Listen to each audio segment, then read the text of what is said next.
Hello दोस्तों, आपका हमारे यूट्यूब चैनल स्टोरी वाइज में स्वागत है। दोस्तों, आज मैं आपके लिए लेकर आया हूं कब्रिस्तान और 4 दोस्तों की बेहद ही डरावनी और खौफनाक कहानी। दोस्तों, आप इस कहानी को पूरा सुनें और मुझे उम्मीद है कि आपको ये कहानी ज़रूर पसंद आएगी। अगर पसंद आए तो हमारे चैनल को लाइक और सब्सक्राइब करें और हमें कमेंट में ज़रूर बताएं कि आपको ये कहानी कैसी लगी। तो दोस्तों, आपका ज़्यादा समय न लेते हुए सुनते हैं आज की बेहद ही खौफनाक और डरावनी कहानी। कब्रिस्तान का नाम सुनकर ही शरीर में मानो डर बहने लग जाता है। पर आज हम दोस्तों को उसी कब्रिस्तान में जाना था जहां जाने पर रात क्या दिन में भी लोग घबराते हैं। यह 400 साल पुराना कब्रिस्तान है जो वर्षों से बंद है।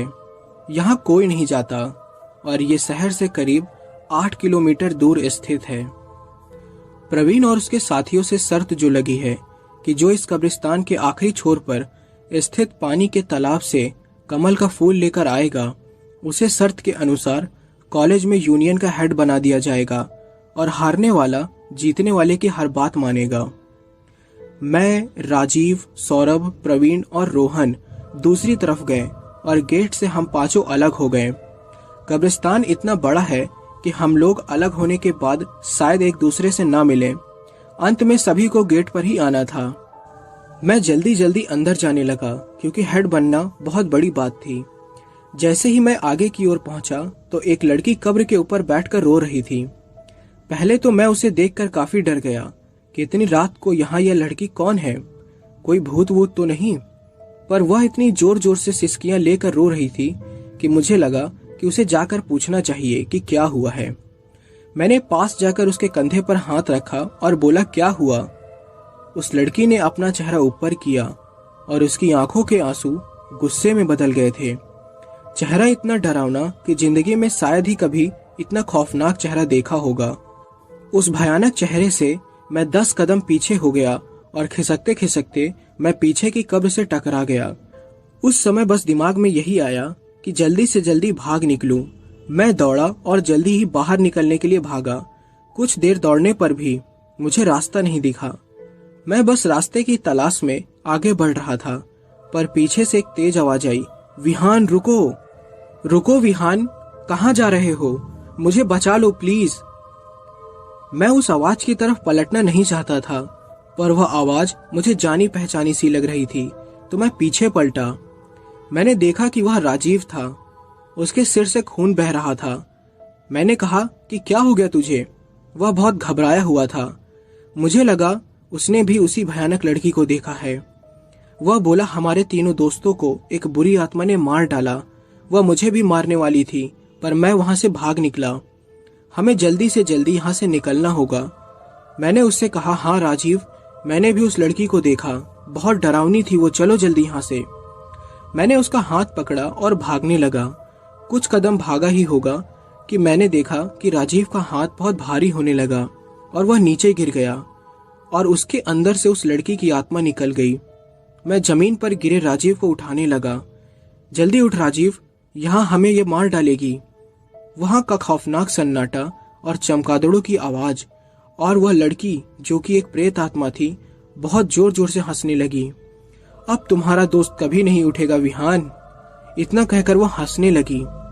सबके सब मारे गए, अब तुम्हारी बारी है। इस कब्रिस्तान में लोग दिन में आने से घबराते हैं और यहाँ तुम इतनी रात में आ गए। अपनी जिंदगी से लगता है तुम्हें प्यार नहीं है। इस कब्रिस्तान में आना तुम्हारी बहुत बड़ी गलती है और अफसोस है कि तुम अपनी इस गलती का पछतावा करने के लिए जिंदा नहीं रह पाओगे। मैं उसके सामने गिड़गिड़ाया, मुझे छोड़ दो, मुझे नहीं पता था यहाँ ऐसा कुछ होगा। तुमने मेरे सब दोस्तों को मार दिया, प्लीज मुझे यहाँ से जाने दो। उस आत्मा की हंसी रुक गई थी और वह डरावने रूप से एक लड़की के रूप में आ गई थी जिसकी आंखों में बहुत सारे आंसू थे। मैं उसे देखकर चौंक गया कि इस प्रेत आत्मा की आंखों में आंसू क्यों हैं। मैं पिछली बार की तरह उसके करीब नहीं गया, पर मैंने दूर से ही पूछा कि क्या हुआ, तुम रो क्यों रही हो? वह बोली, तुम मुझे अच्छे इंसान दिख रहे हो, इसीलिए मैंने ये किया कि शायद तुम मेरी मदद करोगे। मैंने तुम्हारे दोस्तों को नहीं मारा है, वे सिर्फ बेहोश हैं, पर तुम्हें मेरी मदद करनी होगी। 1 महीने पहले मेरे पिताजी की मौत हो गई थी। मेरे परिवार में पिताजी और हम दोनों ही थे। पिताजी की मौत की खबर सुनकर चाचा जी और उनके बेटे पिताजी को दफनाने के लिए मेरे साथ आए, क्योंकि हमारी पीढ़ियों से यहीं दफनाया जाता है। लोग डर के मारे यहाँ कोई नहीं आए, बस मैं, चाचा जी और उनके बेटे दोनों साथ में ही आए थे। पिताजी को दफनाने के बाद जब मैं उनकी कब्र के पास बैठी हुई थी तो मेरे चचेरे भाई ने पीछे से मेरे सिर पर पत्थर दे मारा और बाद में मेरा गला दबाकर मुझे मार डाला। मेरी आत्मा ने उनके परिवार से तो बदला ले लिया, मैंने उन सबको मार डाला, पर मेरी लाश अभी तक दफनाई नहीं गई है और जब तक मेरी लाश दफन नहीं होगी मुझे मुक्ति नहीं मिलेगी। तुम्हें मेरी मदद करनी होगी, मेरी लाश को दफनाना होगा। मैं समझ गया था कि उसकी कोई गलती नहीं है। मैं उसके साथ गया जहां उसकी लाश थी। वह पूरी तरह से सड़ चुकी थी। मैंने वहां उसे उसके पिताजी की कब्र के पास दफनाया। उसने मुझे हाथ में कमल का फूल दिया और कहा, शुक्रिया, अब तुम अपने दोस्तों को यहाँ से लेकर चले जाओ। मैं सभी दोस्तों को लेकर जल्दी लौट गया। वह रात आज भी मेरे आंखों के सामने आती है तो मेरी आंखें नम हो जाती हैं कि कोई सिर्फ पैसे, जमीन, जायदाद के लिए अपने परिवार को ही कैसे मार सकता है।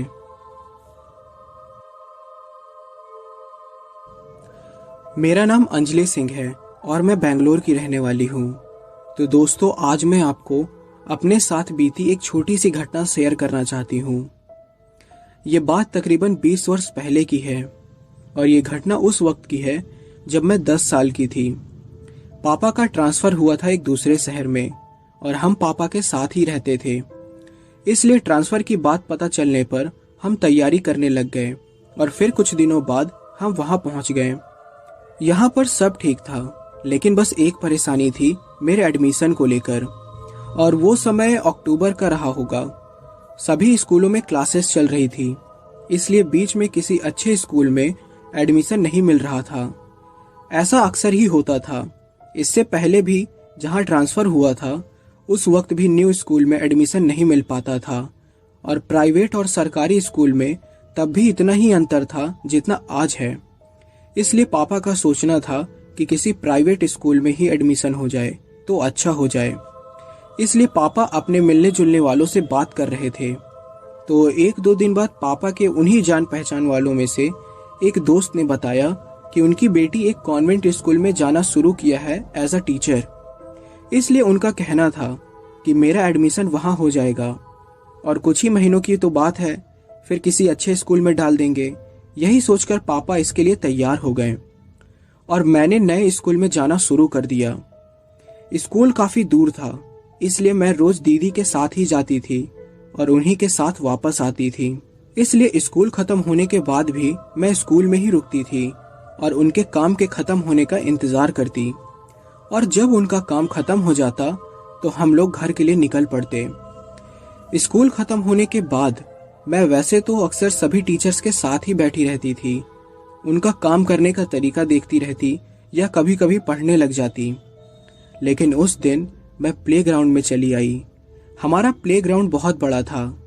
मॉर्निंग प्रेयर से लेकर बाकी प्रोग्राम भी वहीं पर अरेंज किए जाते थे। मैं अकेले ही वहां घूम रही थी कि मुझे अचानक से कुछ सूझा।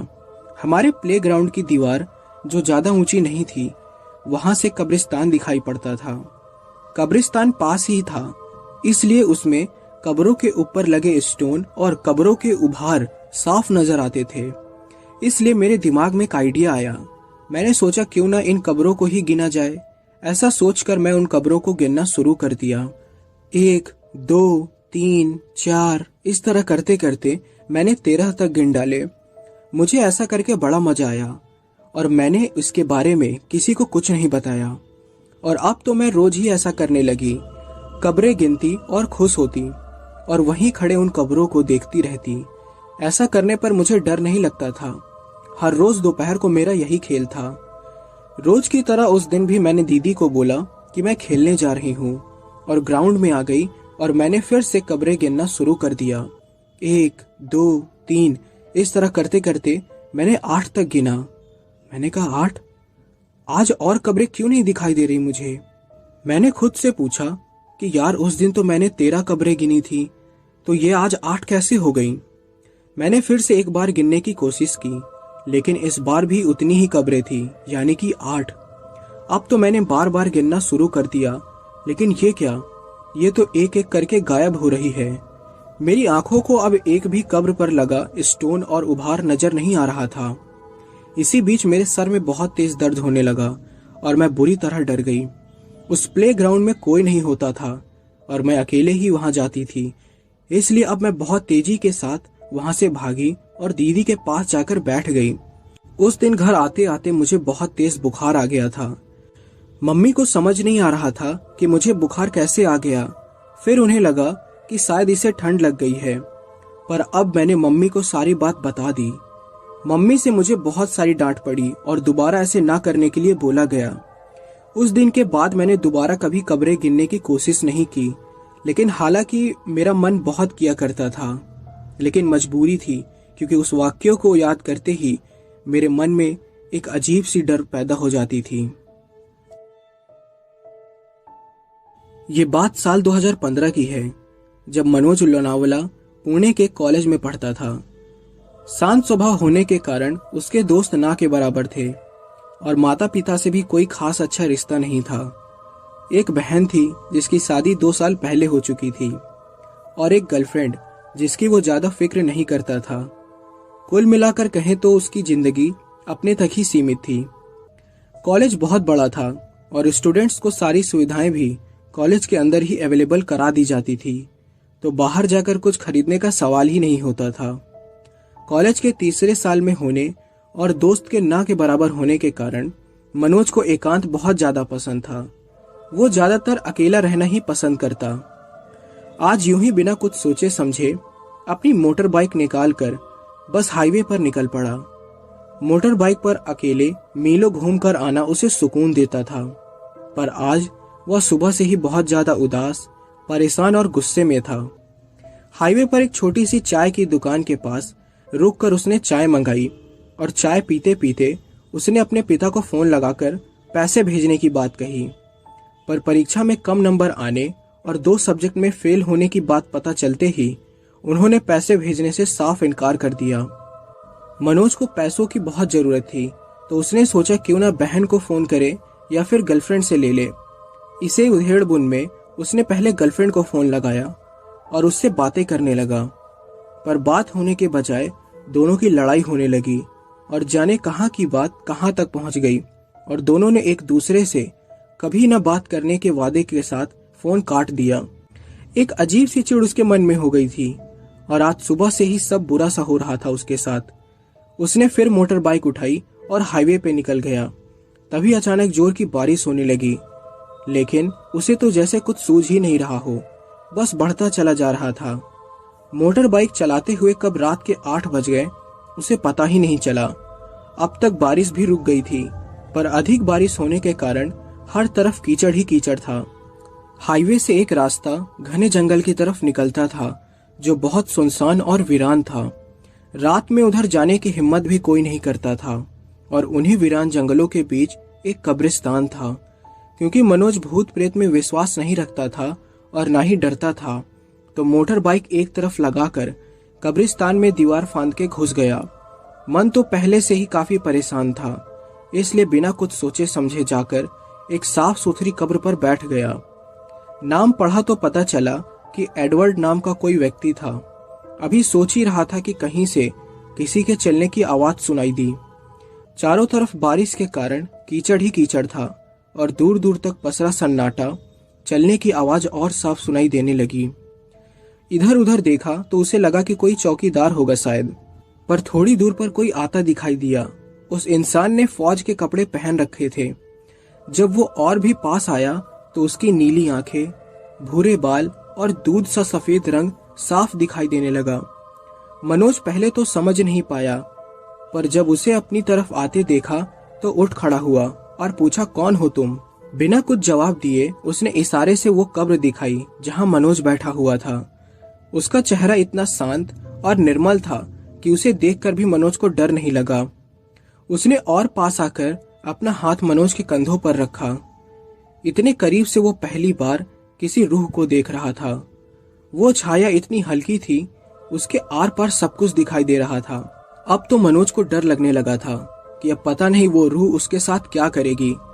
ऐसा सोचते हुए उसने अपनी आंखें बंद कर ली और थोड़ी देर तक जब कुछ नहीं हुआ तो आंखें खोली और देखा वो आत्मा एक खतरनाक रूप धरे हवा में झूलती हुई उसके सर के ऊपर खड़ी है।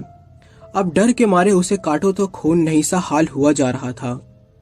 उल्टे पैर इतनी तेजी से भागा और सीधे कब्रिस्तान के बाहर ही रुका।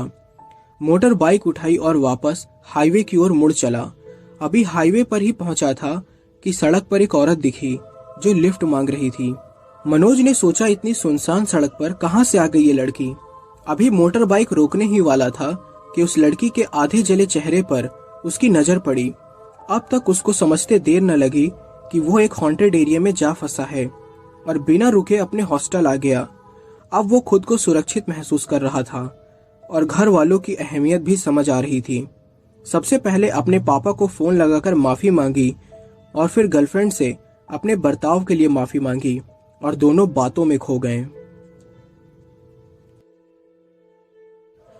मेरा नाम नवीन है और आज मैं आपको अपनी आप बीती बताना चाहता हूँ। ये बात दिसंबर की है। उस रात बहुत ही ज़्यादा ठंड थी और मुझे और मेरे दोस्त को एक शादी में जाना था।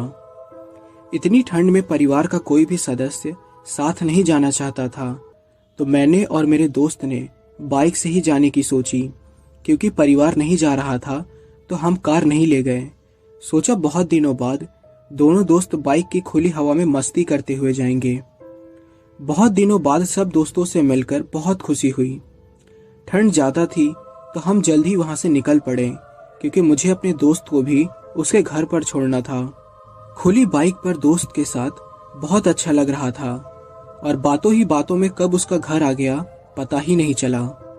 उसे उतार कर मैं आगे की ओर चल दिया और ठंड भी बहुत लग रही थी। आगे का रास्ता काफी ज्यादा सुनसान था और मैं भोलेनाथ का भक्त भोले बाबा का नाम लेता हुआ आगे बढ़ने लगा। मैं कुछ ही दूरी पर गया ही था कि सुनसान सड़क पर एक लड़की दिखाई दी जो मुझसे लिफ्ट मांगने का इशारा कर रही थी। लेकिन मेरे समझ में नहीं आ रहा था कि इतनी रात गए किसी अनजान लड़की को लिफ्ट देना सही होगा क्या।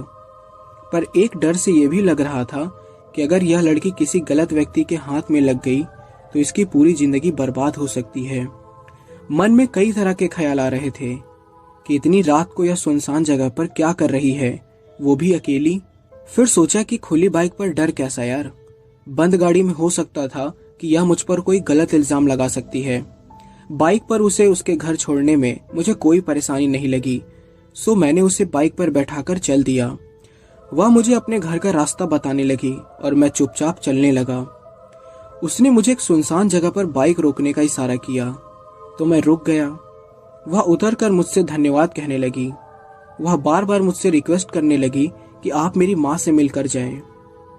लेकिन इतनी सुनसान जगह पर मुझे एक भी घर नजर नहीं आया तो मन में कुछ डाउट होने लगा। मैंने उससे कहा कि अभी तुम अपने घर जाओ, मैं सुबह आऊंगा। तो वह बोली आप जरूर आना। मैंने कहा हाँ ठीक है और मैं तुरंत ही वहां से चल दिया। अब तो बहुत ही डर लग रहा था मुझे। मैंने यह बात अपने दोस्त को बताई जो कि एक पंडित है और उसे उस जगह पर चलने को कहा। जब हम वहां पहुंचे तो देखा कि वहां एक कब्रिस्तान था और वह लड़की शायद कोई आत्मा थी जो किसी की तलाश में थी। हो सकता था कि अगर मैं उसके साथ चला जाता तो मेरे साथ कुछ भी कर सकती थी वो। पर मेरी एक छोटी सी समझदारी से मेरी जान बच गई और हम भोलेनाथ का धन्यवाद कर वहां से चल दिए। मदन और उसकी पत्नी शोभा शहर में नए नए आए थे। वो दोनों यहाँ किसी को भी नहीं जानते थे। शोभा परेशान थी कि शहर में तो आ गए हैं लेकिन यहाँ हम किसी को नहीं जानते हैं, कैसे क्या करेंगे। मदन ने शोभा को जब परेशान देखा तो उसकी परेशानी का कारण पूछा। तब शोभा ने उसको अपनी चिंता का कारण बताया। मदन उसे समझाते हुए कहा तुम चिंता मत करो, मैं कुछ न कुछ इंतजाम जरूर कर लूंगा। ये कहते हुए वो दोनों रोड पे आगे की तरफ कदम बढ़ाए जा रहे थे कि अचानक शोभा से एक आदमी टकराया। उस आदमी ने शोभा को संभालते हुए कहा, माफ कीजिएगा, मैंने आपको देखा नहीं। शोभा और मदन ने कहा, कोई बात नहीं। वो आदमी फिर बोला, शहर में पहले आपको नहीं देखा, लगता है नए आए हैं। जी हाँ, हम इस शहर में नए आए हैं और यहाँ हम किसी को भी नहीं जानते हैं। फिर उस आदमी ने अपना परिचय दिया। जी, मेरा नाम रफीक है और मैं पास ही की बस्ती में रहता हूँ। अगर आपको कोई आपत्ति ना हो तो आप मेरे यहाँ ठहर सकते हैं जब तक आपको कोई मकान नहीं मिल जाता। और वह शोभा की तरफ एकटक देखे ही जा रहा था। शोभा सोचने लगी कि एक अनजान इंसान भला इस अनजान शहर में हमारी मदद करने के लिए आखिर क्यों तैयार है, जबकि आजकल तो बिना मतलब के कोई किसी को नहीं पूछता। शोभा सोच ही रही थी कि मदन ने उसके कंधे को पकड़कर जोर से हिलाया। अरे क्या सोच रही हो, चलो, अच्छा हुआ इंतजाम हो गया घर का, अब आराम से घर खोजेंगे, कहते हुए मदन ने राहत की सांस ली। दोनों रफीक के साथ उसके घर आ गए। आप लोग मुंह हाथ धो लीजिए, मैं बाहर से आपके लिए कुछ खाने को ले आता हूँ, कहते हुए रफीक शोभा की तरफ घूरती हुई नजरों से देखते हुए दरवाजे से बाहर की ओर निकल गया। रफीक के जाने के बाद शोभा ने मदन से कहा, सुनिए जी, मुझे ये आदमी कुछ ठीक नहीं लग रहा और ना ही ये जगह है मुझे सही नहीं लग रही है। हम कहीं और चलकर रहते हैं। एक तो रात होने वाली है, ऊपर से भले आदमी ने हमारी मदद की है, उसका एहसान मानने के बजाय तुम उस पर शक कर रही हो, मदन झुंझलाते हुए बोला। बेचारी शोभा समझ नहीं पा रही थी कि मदन को कैसे समझाए, क्योंकि बस वही रफीक की उन नजरों को महसूस कर पा रही थी और मदन था कि रफीक के गुण गाते नहीं थक रहा था। रात हो गई, खाना खा के सब सो गए। करीब रात के 2 बजे शोभा को अपने हाथ के ऊपर कोई नुकीली चीज महसूस हुई। कई बार तो शोभा ने नींद में ही उस चीज को झटक दिया। थोड़ी देर बाद फिर उसे अपने हाथ के ऊपर वो नुकीली चीज महसूस होने लगी। अब शोभा की आंखें खुली, उसने इधर उधर देखा तो रात के सन्नाटे के अलावा वहां कोई नहीं था। जैसे ही वो अपने बिस्तर पर लेटने को मुड़ी, उसके सामने एक विकराल शरीर वाला कोई था, जो इंसान तो बिल्कुल नहीं था। शरीर मानो जैसे सड़ा गला मांस, जिसकी दहकती हुई लाल आंखें शोभा के एकदम सामने थी और उसे घूरे जा रही थी। ये देख शोभा डर से थर थर कांपते हुए चिल्लाई। उसकी चीख सुन मदन की नींद खुल गई। मैंने तुमसे कहा था ना, हम कहीं और चलते हैं, यहाँ मुझे ठीक नहीं लग रहा है, लेकिन तुम नहीं माने, कहते हुए शोभा जोर जोर से रोने लगी। क्या हुआ, लगता है कोई बुरा सपना देखा। बाथरूम की तरफ से आते हुए रफीक मदन के पास आकर बैठते हुए बोला, मैंने तो बाथरूम में ही आपके चीखने की आवाज सुनी थी, तभी मैं दौड़ के इस तरफ आया, रफीक ने कहा। शोभा इतनी डर चुकी थी कि वो अब कुछ बोल भी नहीं पा रही थी। दिन निकला, सभी ने नाश्ता किया, फिर दोपहर का खाना खाया और शाम को मदन ने रफीक से कहा, तुम जाकर रात का खाना ले आओ, मैं शोभा के पास हूँ। उसको छोड़कर मैं कहीं नहीं जा सकता, क्योंकि ये बहुत बुरी तरीके से डरी हुई है। ठीक है, कहते हुए रफीक मार्केट चला गया। रात का खाना खाने के बाद सभी सोए हुए थे कि अचानक शोभा को किसी ने पुकारा। शोभा, तुम कह रही थी ना यहाँ से चलते हैं, तो चलो आओ मेरे साथ, मेरे पीछे पीछे आ जाओ, और हाँ, अपने गहने भी ले लेना साथ में। शोभा नींद में उसके पीछे पीछे ऐसे चल दी मानो शोभा को अपनी फिक्र ही ना हो। थोड़ी दूर चलने के बाद शोभा एक ऊंची जगह पे बैठ गई और उस आवाज ने शोभा से कहा, शोभा, मैं टिकट लेकर आता हूँ, ठीक है? जब तक मैं ना आ जाऊं तुम यहाँ से कहीं मत जाना। सुबह हुई, मदन उठा। उसने देखा शोभा अपने बिस्तर पर नहीं है और ना ही रफीक अपने बिस्तर पर था। मदन घबराया और इधर उधर पागलों की तरह शोभा को ढूंढने लगा। मदन को ऐसा देख बस्ती के लोग इकट्ठा हो गए और पूछने लगे, क्या बात है भाई, किसे ढूंढ रहे हो? मदन ने बताया, मैं और मेरी बीवी 2 दिन पहले ही इस शहर में आए हैं। हम यहाँ किसी को नहीं जानते, बस रफीक को जानते हैं और उसी के घर में रह रहे थे। कहते हुए मदन ने जहाँ रफीक का घर था उस ओर इशारा करते हुए अपना हाथ उठाया। गांव का ही एक बुजुर्ग बोला, बेटा, जिस ओर तुम इशारा कर रहे हो उधर तो कब्रिस्तान के अलावा कुछ नहीं है, और तुम कह रहे हो वह किसी का घर है? ये कैसे मुमकिन है? उस बुजुर्ग के इतना कहते ही मदन ने पलटकर उस तरफ देखा जहां कुछ देर पहले वो सोया हुआ था। वहां दूर दूर तक कोई घर दिखाई नहीं दे रहा था सिवाय कब्रिस्तान के। ये देखकर तो मदन के जैसे पैरों तले जमीन ही निकल गई। अब वो गांव वालों से वो सारी बातें बताने लगा, कैसे वो अपनी पत्नी के साथ इस बस्ती में आया, कैसे रफीक से मिला, सब कुछ बताया। कुछ लोग तो मदन को पागल भी कहने लगे कि ऐसी बहकी बहकी बातें कर रहा है, लगता है कोई पागल है। एक व्यक्ति ने मदन की बातों को ध्यान से सुना और शोभा को ढूंढने की बात कहने लगा। अब सब लोग शोभा को ढूंढने में जुट गए।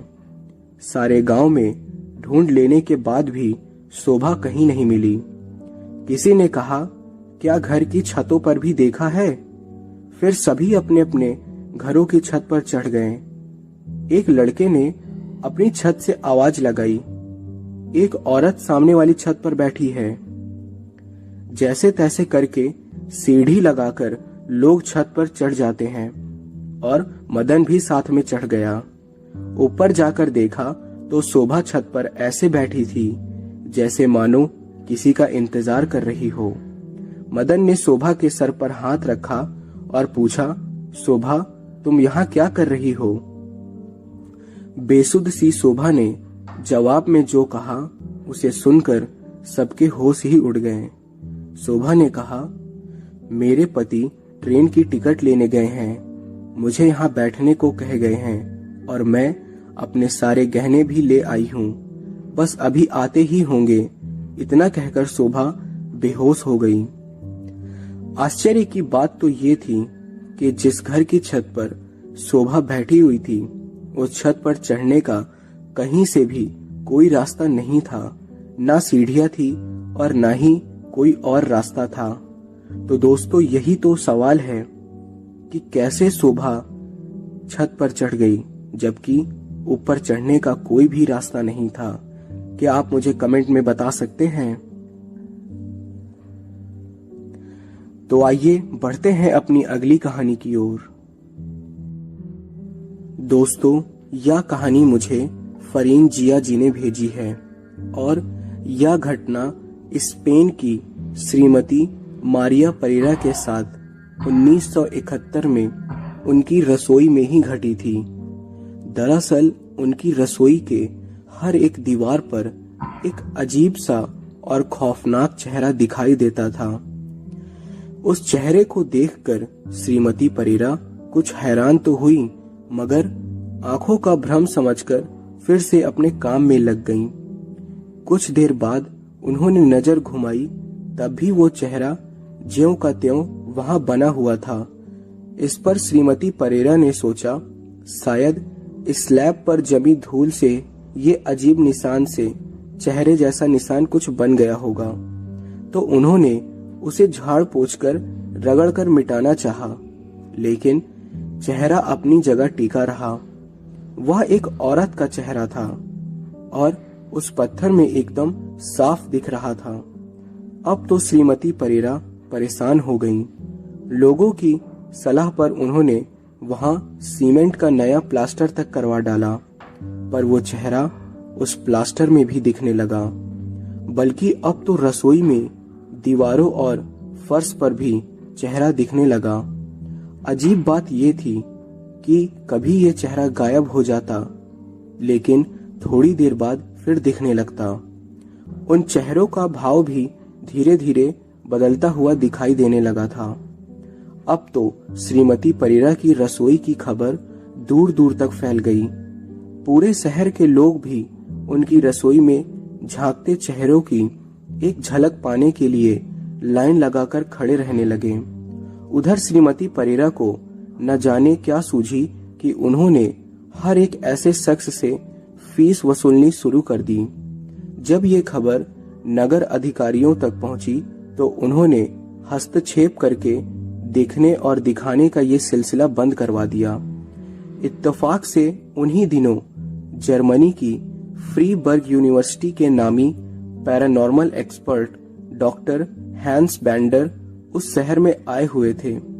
श्रीमती परेरा की किचन मिस्ट्री की चर्चा उन तक भी पहुंच चुकी थी और उन्होंने स्पेन के ही एक paranormal expert doctor German de Argumosa के साथ मिलकर इस मामले की छानबीन शुरू कर दी और बैंडर और अर्गुमोसा की टीम ने वहां पर किसी आत्मा के होने की प्रबल संभावना जताई। इस बीच श्रीमती परेरा ने दूसरी नई रसोई बनवा ली थी, लेकिन कुछ दिनों पश्चात ये अजूबा वहां भी होने लगा। डॉक्टर अर्गुमोसा ने स्वयं 9 अप्रैल 1974 को एक ऐसे चेहरे को न केवल देखा बल्कि उसकी तस्वीर भी खींची। आंखों देखी और दस्तावेजी सबूतों के चलते इस घटना को आंखों का धोखा तो नहीं कहा जा सकता।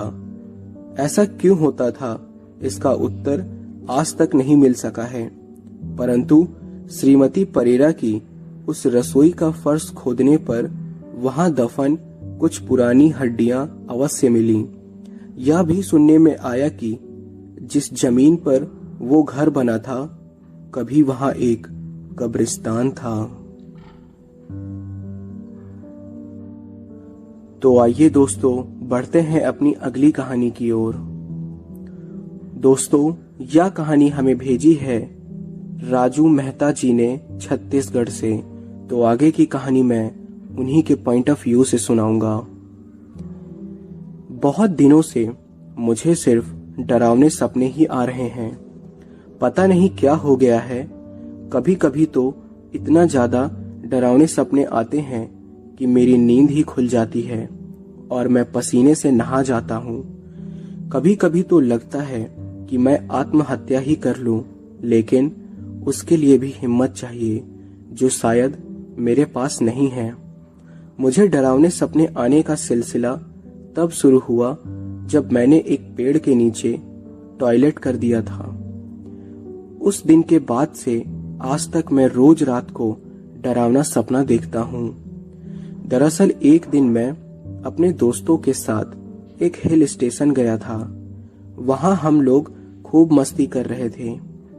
मस्ती करते करते हम लोगों को पता नहीं चला कि हम लोग कब रेस्ट्रिक्टेड एरिया पर पहुंच गए हैं। हम लोग मस्ती में इतने ज्यादा मदहोश हो गए कि पता ही नहीं चला कि कब रात हो गई। जब होश आया तो देखा कि बहुत ज्यादा रात हो चुकी थी। अब कर भी क्या सकते थे सुबह होने का इंतजार के अलावा, क्योंकि हम रास्ता भटक चुके थे। हम लोगों को यहीं सुनसान जगह पर रात गुजारना था। हम लोगों ने तय किया कि हम में से कोई भी रात में नहीं सोएगा। रात भर हम लोग जागते रहे। फिर मुझे तेजी के साथ टॉयलेट आई और मैं एक पास लगे पेड़ पे जाकर टॉयलेट कर दिया। मेरे दोस्तों ने मुझे मना भी किया था, लेकिन मैं नहीं माना। अब सुबह हो चुकी थी और हम लोग रूम आ गए थे। अब तक तो सब कुछ ठीक ही चल रहा था, मगर शाम को जब हम फिर से घूमने निकले तो मुझे अजीब सी अंदर घबराहट होने लगी। फिर कुछ देर के बाद तो मुझे एक बहुत ही अजीब आदमी मिला और बोला, तुम्हें मेरे ऊपर पेशाब नहीं करना चाहिए था। जब तक मैं उससे बातें करता वो गायब हो गया। फिर एक औरत आई और उसने भी मुझसे यही बात बोली और गायब हो गई। अब मुझे अच्छा भी नहीं लग रहा था, तो मैं अपने दोस्तों को बताकर रूम आ गया। रूम में मुझे नींद आ गई और मैं सो गया। इसके बाद जो मुझे डरावना सपने आने शुरू हुए वो आज तक बंद नहीं हुए। रोज मुझे मेरे सपने में वो दोनों नजर आते हैं और मुझे उस दिन शाम को मिले थे और वो लोग मुझे रोज कोड़ों से पिटाई करते हैं। ये लोग मुझे इतना मारते हैं कि बस जान नहीं निकलती। जब मैं सुबह उठता हूँ तो मेरे बदन में पूरा दर्द ही दर्द रहता है। कई डॉक्टर, बाबा सबको दिखाया, लेकिन कोई भी इसका इलाज नहीं कर पाया। मैं वापस इस पेड़ के पास भी गया, लेकिन अब वो पेड़ वहां मौजूद भी नहीं था। दोस्तों, मैं आपको इस कहानी से रिलेटेड एक बात बताना चाहता हूँ कि अगर आप कहीं भी किसी भी रात को अनजान जगह पर जाएं, तो कभी भी किसी पेड़ के नीचे टॉयलेट नहीं करना चाहिए। पता नहीं क्या और कब उस पेड़ पर किसी पिशाच या भूत का वास हो, तो इसलिए कभी भी टॉयलेट करने से पहले एक बार जरूर सोचें। तो आइए दोस्तों, बढ़ते हैं अपनी आखिरी कहानी की ओर। दोस्तों, क्या आपको पता है किताबें भी बातें करती हैं? ये शायद बहुत कम लोगों को मालूम होगा। सामान्य तौर पर किताबें बातें नहीं करती हैं, लेकिन कहा जाता है कि किताबें हमें ज्ञान देती हैं, हमसे बातें करती हैं, हमें रास्ता दिखाती हैं, और ये सच भी है। मैं ये बात नहीं कह रहा। मेरा सामना एक ऐसी किताब से हुआ था जो दिखने में तो बेहद डरावनी थी और मुझसे इंसानों की तरह बातें करती थी। इस किताब की वजह से मेरे दिलो दिमाग में एक अजीब सा डर बैठ गया है। मैं जब भी उस डरावनी किताब को घर के बाहर फेंक आता, वो अपने आप मेरे घर में आ जाती थी। इससे मैं बहुत ज्यादा परेशान हो चुका था। दोस्तों, ये आपको मजाक लग रही होगी, लेकिन जिसके साथ घटती है वही इस खौफ को समझ पाता है। दरअसल मुझे पुरानी से पुरानी किताबें पढ़ने का शौक था। ये शौक इस कदर था कि मैं पुराने से पुराने लाइब्रेरी में किताबें पढ़ने जाया करता था। एक बार मैंने कई सारे किले घूमने की योजना बनाई और बैग उठाकर चल दिया। अपने रास्ते इस दौरान मैंने कई बड़े और कई छोटे किले भी घूमे। मुझे बहुत ज्यादा मजा आ रहा था। घूमने के दौरान मैं एक गांव में रुक गया। इस गांव में एक बहुत ही ज्यादा पुराना किला था। सुबह होते ही इस किले को घूमना था। सुबह जब मैं किले के अंदर गया तो देखा कि किला खस्ता हालत में है। वहीं किले में एक बड़ा से बरगद का पेड़ भी लगा था। उस पेड़ के नीचे एक साधु बैठा हुआ था। मैं उससे बातें करने के लिए चला गया। वो थोड़ा अजीब था। जब मैंने उससे किले के बारे में बात करना चाहा तो उसने मुझे एक किताब दे दी। जैसे ही वो किताब मेरे हाथ में आई, मुझे कुछ अजीब सा लगने लगा। उसके बाद मैं किताब को लेकर चुपचाप अपने कमरे में आ गया। अगली सुबह मैं अपने घर के लिए निकल गया। किताब देखने में बहुत ज्यादा डरावनी सी दिख रही थी। घर पहुंचते ही मैंने किताब निकालकर टेबल पर रख दिया। जैसे ही मैंने किताब को टेबल में रखा, तभी अचानक से आवाज आई, मुझे रखने के लिए लाए हो या पढ़ने के लिए? मैंने ये डरावनी आवाज सुनकर बहुत ही ज्यादा डर गया था। पहले तो मुझे समझ में नहीं आ रहा था कि ये आवाज कहाँ से आ रही है, लेकिन जब थोड़ा ध्यान लगाया तो पता चला कि किताब से आवाज आ रही है। इसके बाद तो मेरे रोंगटे ही खड़े हो गए। इतना ही नहीं, मैं जब कमरे से बाहर की ओर जाने लगा तो किताब हवा में उड़ते हुए मेरे पीछे पीछे आने लगी। इतना सब भयानक मंजर देखकर मैं वहीं बहुत ही ज्यादा डर गया और तभी अचानक किताब से एक बेहद घिनहा इंसान बाहर निकला और मुझे किताब पढ़ने के लिए बोलने लगा और जोर जोर से हंसने लगा। उसकी हंसी इतनी ज्यादा भयानक थी कि मैं वहीं खड़े खड़े बेहोश हो गया। जब मुझे होश आया तो मैं वहीं पड़ा हुआ था। मेरे पास कोई भी नहीं था, ना तो उस किताब का कुछ पता था और ना ही उस डरावने भूत का। इस हादसे के बाद से मैंने किताब पढ़ना ही छोड़ दिया। तो दोस्तों, ये कब्रिस्तान और 4 दोस्तों की बेहद ही डरावनी और खौफनाक कहानी यहीं पर समाप्त होती है। अगर आपको ये कहानी पसंद आई हो तो हमारे चैनल को लाइक और सब्सक्राइब करें और हमें कमेंट में ज़रूर बताएं कि आपको ये कहानी कैसी लगी। तो दोस्तों, हम आपसे मिलते हैं अगली वीडियो में। जब तक के लिए गुड बाय।